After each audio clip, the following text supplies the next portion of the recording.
Donc voilà, je vais prendre la belle articulation que vient de donner Emmanuel pour ouvrir cette présentation de la démarche de conception et de création de la typo générative pour le cas de l'Interchina. Tout d'abord, en faisant un petit clin d'œil, en vous mettant à nos travaux de recherche, en fait une étape, et en le mariant avec la définition toute simple du dictionnaire de l'algorithme. Donc je ne vais pas creuser puisqu'Emmanuel a déjà bien expliqué ça tout à l'heure. Et voilà, qu'est-ce que c'est la création algorithmique? C'est le champ de recherche dans lequel s'inscrit en fait ce projet. C'est une démarche de création qui en fait s'inscrit dans l'écriture d'algorithmes. Et l'algorithme, nous dit le dictionnaire, est un calcul, un enchaînement des actions nécessaires à l'accomplissement d'une tâche. Donc finalement, l'algorithme, c'est beaucoup de choses, c'est très large et c'est pas forcément que du programme, c'est aussi une logique, en fait, une démarche logique. L'algorithme entendu dans notre pratique, c'est un enchaînement d'actions nécessaires à l'accomplissement d'une tâche qui, ce qui nous occupe aujourd'hui, va être en fait le développement visuel de cette typographie et de ses excroissances. Et l'enchaînement des actions nécessaires, eh bien, c'est ce que nous allons écrire dans notre programme. Je vais peut-être faire la girafe de toute la conférence. Donc voilà pour la petite introduction, définition. Je vais aussi rebondir très rapidement pour resituer en fait le contexte de nos outils. Puisque voilà, comme l'a dit Emmanuel tout à l'heure, ce projet s'inscrit en fait dans un champ de recherche qui a en effet été très initié au MIT et notamment dans le Aesthetics and Computation Research Group fondé par John Maeda, donc en fait notre grand mentor, père à tous.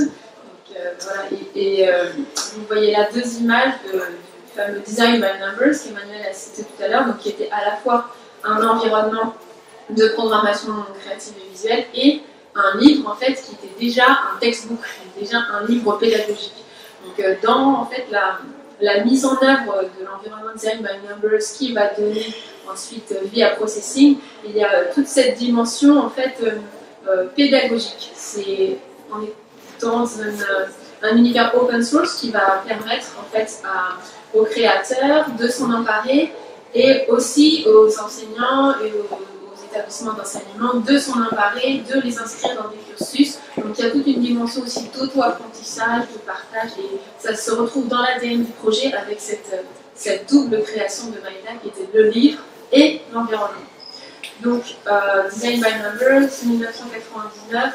Le projet donc, a été poursuivi par deux de ses étudiants qui étaient en doctorat avec lui, qui sont Ben Fry et Casey Rees. Donc, pareil, je me permets de renvoyer à l'expo, puisqu'on a une très belle sélection de Casey Rees dans l'exposition. Donc, il faudra absolument parler de ça. Donc, Casey Rees et Ben Fry développent les concepts posés par Maeda dans Design by Numbers dans l'environnement processing, qui va lui permettre en fait de concevoir et de coder des projets beaucoup plus élaborés. C'est quand même plus lourd comme structure, donc ça va permettre de gérer énormément de choses, notamment beaucoup plus de multimédia, de vidéos, de données externes, des flux dynamiques.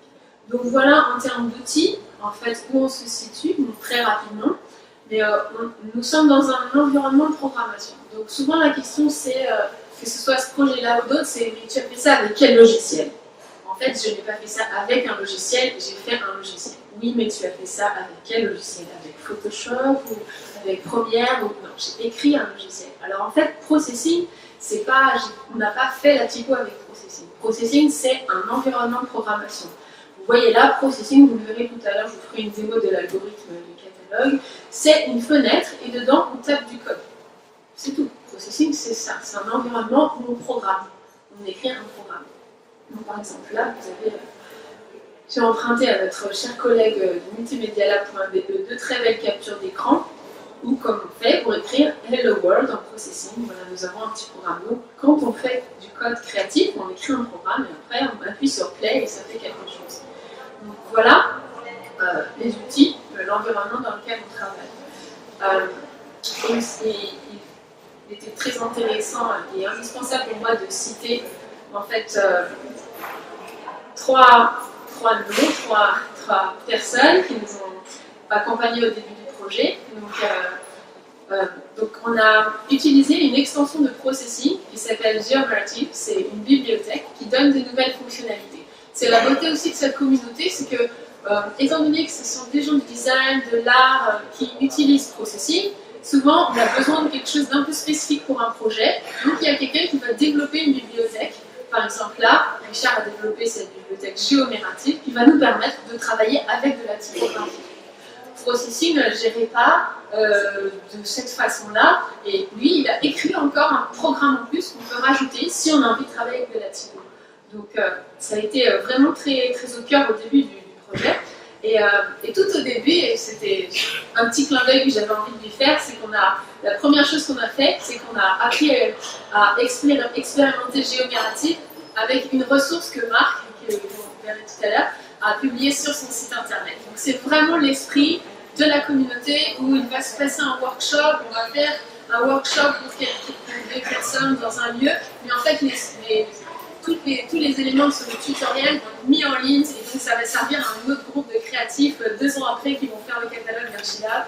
Donc vous voyez, c'est vraiment, c'est très représentatif en fait de comment ça se passe dans cette communauté.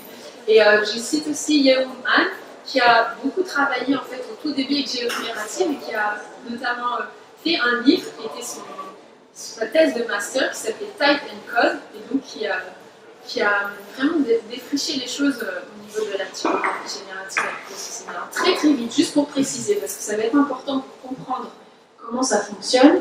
Qu'est-ce que ça nous permet de faire, cette bibliothèque très, très intelligente? C'est qu'elle va permettre de récupérer dans la géométrie du caractère, en fait, tous les points de contour. Elle fait beaucoup d'autres choses, mais nous, ça nous a beaucoup servi. C'est-à-dire que quand on charge une typo, on va pouvoir faire appel dans notre programme à n'importe quel point du contour de cette typographie. Donc, détecter la forme des lettres. Voilà.